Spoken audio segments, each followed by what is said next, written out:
Assalamualaikum warahmatullahi wabarakatuh. Pada video kali ini kami akan membahas pertemuan 14 dari mata kuliah pemeriksaan akuntansi, yaitu audit sampling. Audit sampling adalah penerapan prosedur kurang dari 100% dalam saldo akun atau kelompok transaksi yang digunakan untuk menilai karakteristik saldo akun atau kelompok transaksi tersebut. Kenapa kurang dari 100%? Kalau 100% itu dinamakan dengan populasi. Tapi karena di sini sampel, maka harus kurang dari 100%. Jadi di sini audit sampling hanya menggunakan kurang dari 100% dari populasi bukti audit. Kemudian di sini alasan kenapa sih kita perlu audit sampling ini?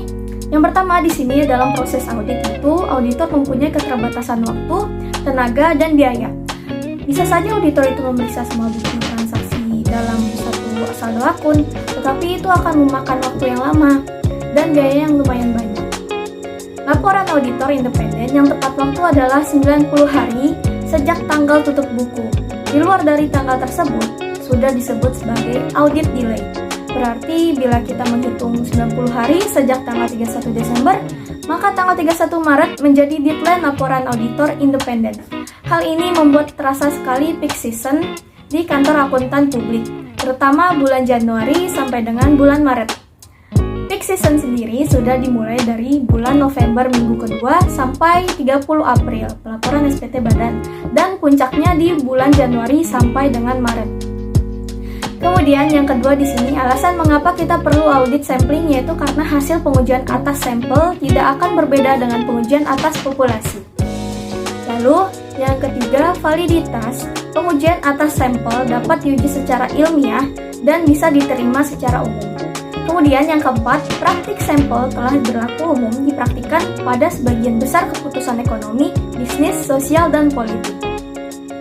Selanjutnya di sini ada dua penerapan pengujian sampel. Yang pertama di sini, pengujian sistem pengendalian intern atau test of control, yaitu pengujian atas efektivitas standar prosedur proses bisnis yang disebut dengan atribut sampling. Lalu yang kedua yaitu pengujian substantif atau substantif test, yaitu pengujian atas kewajaran akun-akun dalam laporan keuangan yang disebut dengan variable sampling. Selanjutnya yaitu ada metode audit sampling. Yang pertama, sampling non-statistika. Sampling non-statistika adalah sampling yang diterapkan dengan tanpa secara eksplisit menggunakan model-model statistika, melainkan hanya menggunakan kekuatan pertimbangan profesional auditor. Yang kedua, sampling statistika. Sampling statistika adalah sampling yang diterapkan dengan menggunakan model dan parameter statistika.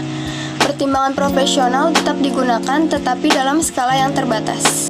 Selanjutnya yaitu pilihan metode sampling. Pilihan metode sampling ada dua. Yang pertama, kedua sampling sama-sama baik dan sama-sama bisa digunakan. Efektivitas sampling ditentukan oleh tingkat kompetensi pengguna metode sampling. Yang kedua, kedua metode sampling juga sama-sama mengandung resiko salah dalam menyimpulkan hasil sampling, baik resiko sampling maupun resiko non-sampling. Selanjutnya, dasar pemilihan dan manfaat metode sampling. Pada dasar pemilihan metode sampling dibagi menjadi tiga. Yang pertama, pertimbangan biaya dan manfaat atau cost and benefit. Yang kedua, volume dan karakteristik transaksi. Yang ketiga, tingkat kompetensi dalam menggunakan metode sampling. Kemudian manfaat sampling statistika ada 4. Yang pertama, penentuan sampel lebih efisien. Yang kedua, pengukuran kecukupan bukti lebih terarah. Yang ketiga, pengevaluasian sampel lebih terarah. Dan yang keempat, memudahkan auditor dalam mengkualifikasi dan mengkontrol resiko sampling. Selanjutnya yaitu ada resiko sampling. Pada resiko sampling terbagi menjadi dua, yaitu pada pengujian pengendalian dan pada pengujian substantif. Pada pengujian pengendalian dibagi menjadi dua. Yang pertama, the risk of assessing control, risk too low, juga disebut dengan the risk of over-reliance atau resiko terlampau percaya terhadap SPI atau resiko membuat kesimpulan SPI efektif padahal tidak efektif. Yang kedua, the risk of assessing control, risk too high, juga disebut dengan the risk of under-reliance atau resiko terlampau tidak percaya terhadap SPI atau resiko membuat kesimpulan SPI tidak efektif padahal efektif. Kemudian pada pengujian substantif ada dua. Yang pertama, the risk of incorrect acceptance. atau resiko menerima kesimpulan yang salah. Misalnya, saldo rekening mengandung salah saji material disimpulkan tidak mengandung salah saji material. Yang kedua, the risk of incorrect rejection, atau resiko menolak kesimpulan yang benar. Misalnya, contoh saldo rekening tidak mengandung salah saji material disimpulkan sebagai mengandung salah saji material.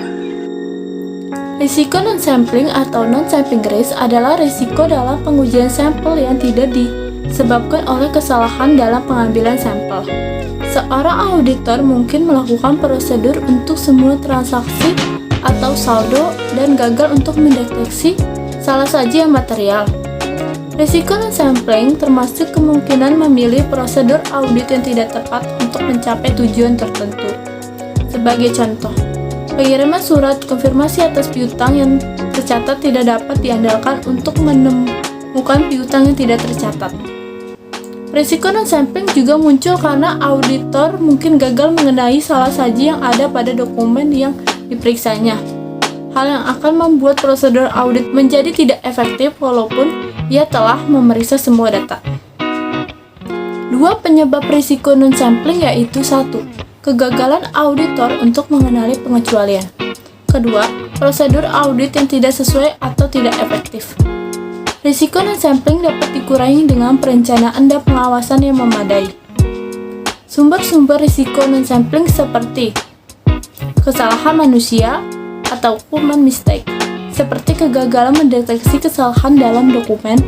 Kedua, penerapan prosedur audit yang tidak sesuai dengan tujuan audit.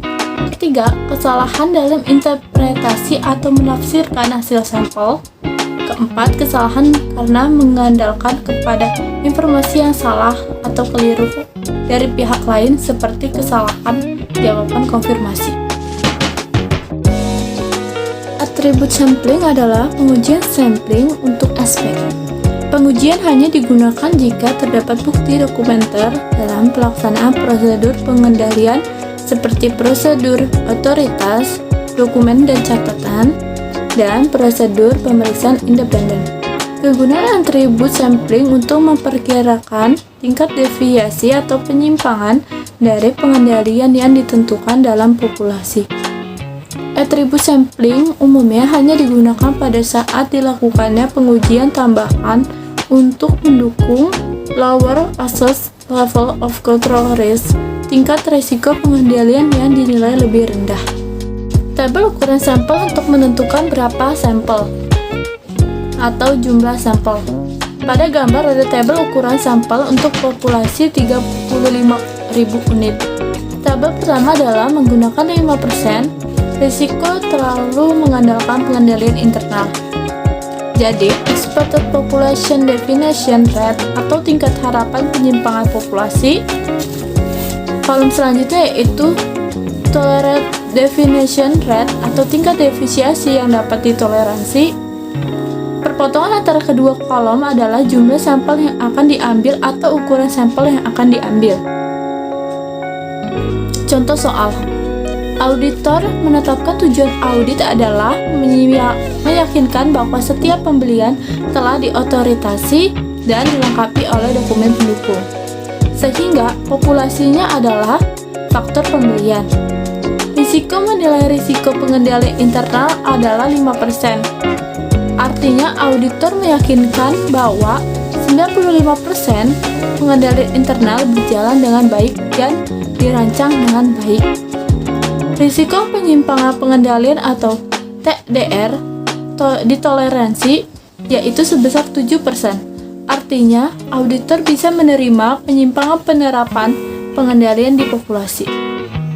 Dan risiko penyimpangan populasi sebesar 3%. Caranya, pada tabel ukuran sampel yang 5%, risiko terlalu mengandalkan pengendalian internal.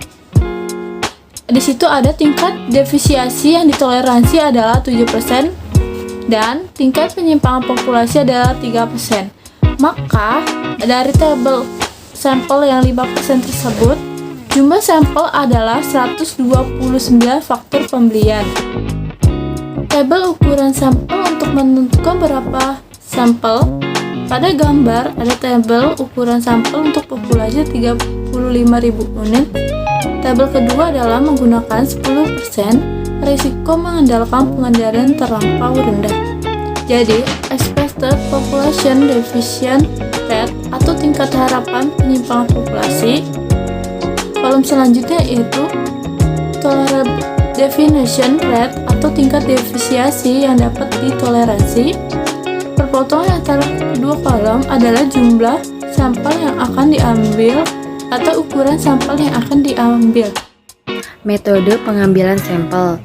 Random number sampling adalah pengambilan sampel dengan menggunakan tabel angka random. Dalam metode ini, pengambilan sampel bisa dalam dua bentuk.